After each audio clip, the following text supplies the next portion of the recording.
Hello everyone, welcome to our YouTube channel Shiksha Alliance. Today we are going to start our daily current affairs session in which we will cover important news from several newspaper, PIB and various government sources.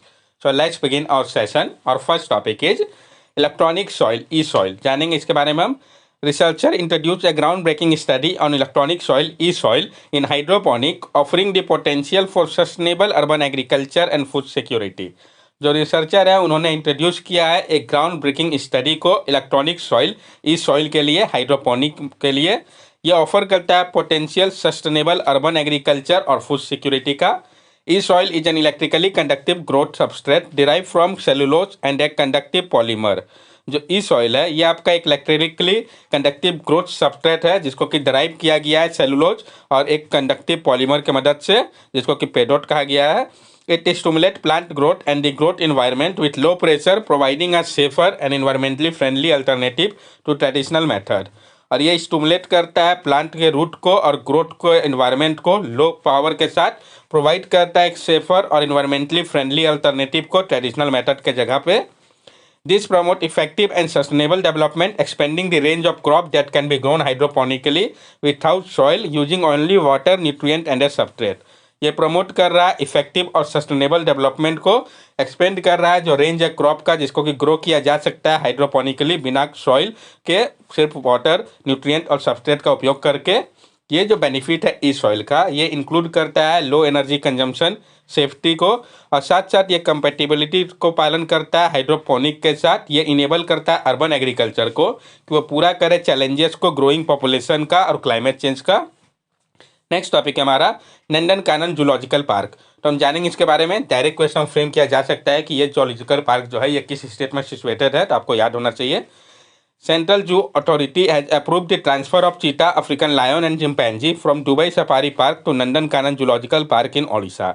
जो central zoo authority है उन्होंने approve कर दिया है transfer को चीता, African lion और chimpanzee का दुबई सफारी पार्क से नंदनकानन जूलॉजिकल पार्क में ओडिशा के.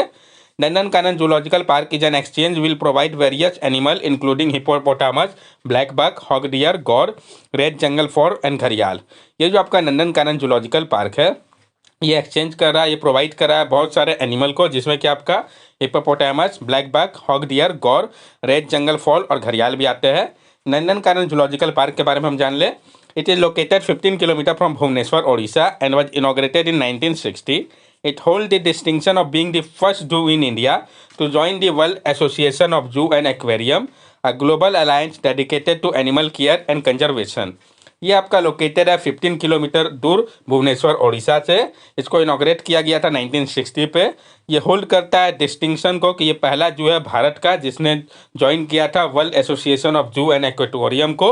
ये आपका ग्लोबल अलायंस है जो कि डेडिकेटेड है एनिमल के केयर और कंजर्वेशन के लिए.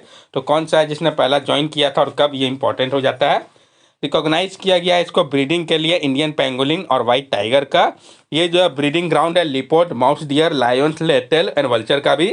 Nandankanan was the world first captive crocodile breeding centre, successfully breeding gharials in captivity in 1980. और जो नंदनकानन है ये आपका वर्ल्ड का पहला कैप्टिव क्रोकोडाइल ब्रीडिंग सेंटर भी है जिसने सक्सेसफुली ब्रीड किया था घड़ियाल को कैप्टिविटी में 1980 के टाइम पे ही. तो ये क्वेश्चन भी फ्रेम किया जा सकता है कौन सा है, कहाँ पे है. यहाँ पे आप देख सकते हैं जो इंपॉर्टेंट फॉरेस्ट कवर दिखाया गया है, जो इंपॉर्टेंट वाइल्ड लाइफ सेंचुरी है कौन सा कहाँ पे है. तो यहाँ पे आप देख पा रहे होंगे सर कोस्ट टाइगर रिजर्व और वाइल्ड लाइफ सेंचुरी, कसूरी, बदरमा, बैसलवी, कोटागर सब यहाँ पे दिखाया गया है. नंदनकानन वाइल्ड लाइफ सेंचुरी को भी आप यहाँ पे देख पा रहे होंगे. नेक्स्ट टॉपिक हमारा T+0 इंस्टेंट सेटलमेंट साइकिल. तो हम जानेंगे जो T+0 इंस्टेंट सेटलमेंट साइकिल की बात कही गई है, सब कुछ समझेंगे इसके डिटेल्स के बारे में, फिर सेबी के बारे में भी हम जानेंगे. Security and Exchange Board of India has proposed a new settlement cycle called T+0, allowing for the clearing and settlement of fund and security on the same day of the trade, in addition to the existing T+1 settlement cycle. तो security and exchange board of India से भी उन्होंने propose किया है एक नए settlement cycle को जो कि आपका T+0 है. ये अलाउ करता है क्लियरिंग और सेटलमेंट फंड का, सिक्योरिटी का सेम डे में ही ट्रेड के साथ साथ एग्जिस्टिंग T+1 सेटलमेंट साइकिल के. प्रपोजल जो है ये पार्ट है सेबी के एफर्ट का कि स्पीड किया जाए मार्केट चेंजेस को, इन्हेंस किया जाए इन्वेस्टर के प्रोटेक्शन को और सिक्योरिटी मार्केट को और ज़्यादा एफिशिएंट बनाया जा सके. Surveillance measures applicable in T+1 settlement cycle will apply to the T+0 settlement cycle. और जो सर्विलेंस मेजर है जो कि एप्लीकेबल है T+1 सेटलमेंट साइकिल पे, वो अप्लाई होंगे T+0 सेटलमेंट साइकिल के लिए भी। इसको इम्प्लीमेंट किया जाएगा 2 फेज में। पहला optional T+0 settlement cycle propose किया गया है। ये अलो करेगा सेटलमेंट को फंड और सिक्योरिटी का सेम डे में ही 4:30 PM फॉर ट्रेड के लिए, अगर 1:30 के पहले होता है तो 4:30 तक सेटलमेंट कर दिया जाएगा। और दूसरा आपका optional intermediate trade by trade settlement होगा, जिसको कि इम्प्लीमेंट किया जाएगा फेज 2 में। ये जो ट्रेडिंग है ये कंटिन्यू होगा अंटिल 3:30 PM तक के लिए। अब हम सेबी के बारे में जान लें और उससे रिलेटेड फैक्ट को जान लें।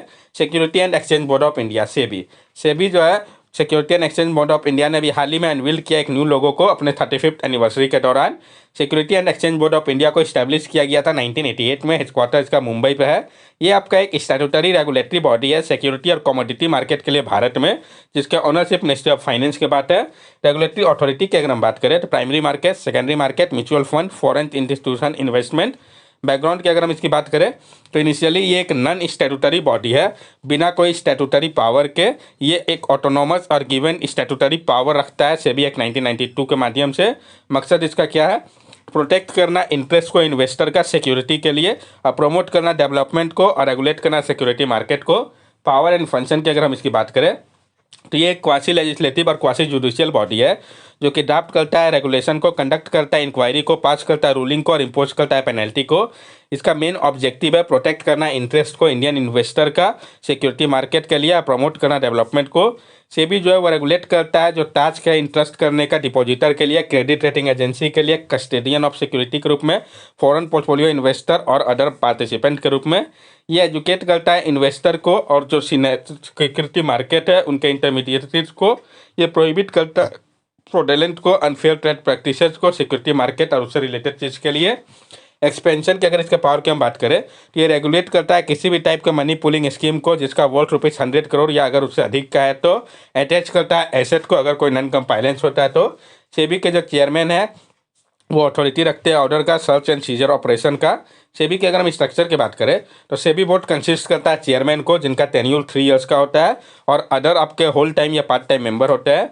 सेट सिक्योरिटी अपीलेट ट्राइब्यूनल के बारे में हम जान लें। इसको कंस्टिट्यूट किया गया था प्रोटेक्ट करने के लिए इंटरेस्ट को इंटाइटी का, जो कि एग्रीव्ड है सेबी के डिसीजन से। सेट कंसिस्ट करता है प्रिसाइडिंग ऑफिसर और 2 मेंबर को। इसका सेम पावर है जैसा कि आपका सिविल कोर्ट का होता है। नेक्स्ट टॉपिक हमारा जयंती बुरुडा। हम जानेंगे जयंती बुरुडा के बारे में।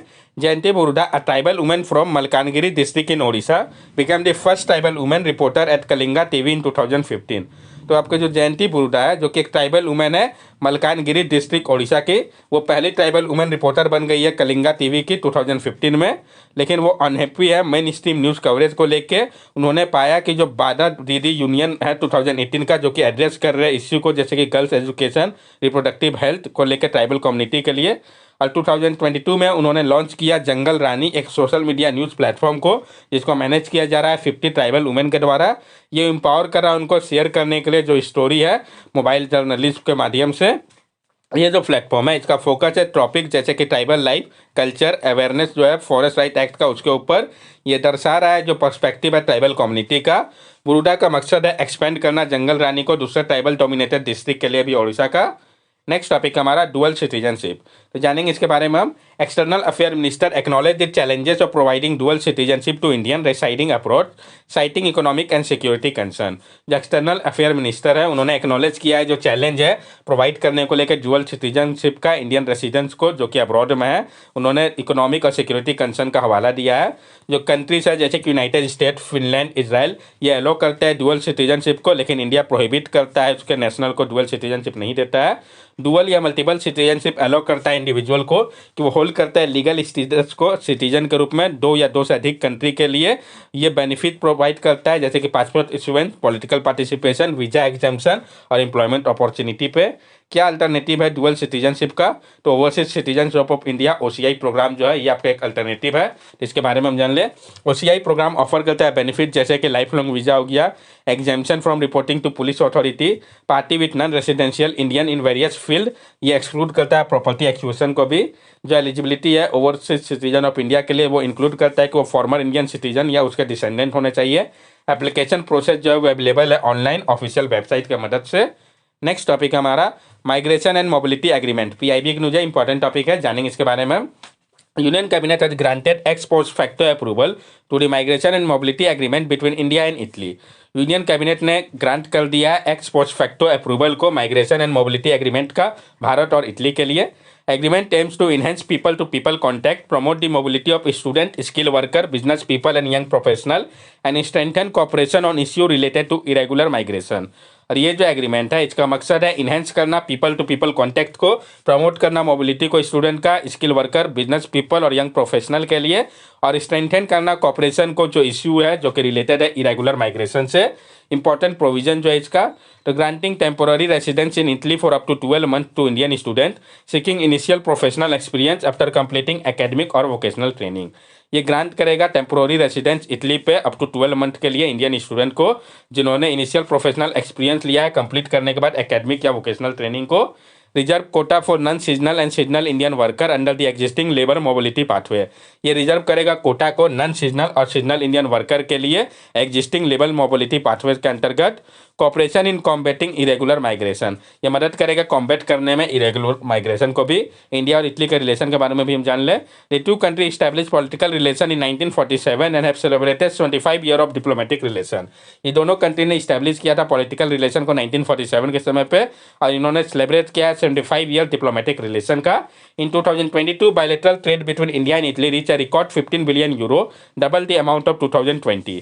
और 2022 के समय में जो बायलैटरल ट्रेड है भारत और इटली के बीच में, ये आपका रिकॉर्ड 15 बिलियन यूरो का हो गया। ये डबल है जो आपका अमाउंट था 2020 के समय पे। That's all for daily current affair session. अगर आपको हमारी वीडियो अच्छी लगी हो तो हमारे चैनल सब्सक्राइब करें, हमारे वीडियो को लाइक करें और ज़्यादा से ज़्यादा शेयर करें। This are our social media link. From here also you can stay connected with us and give us your valuable feedback. Thank you and have a nice day.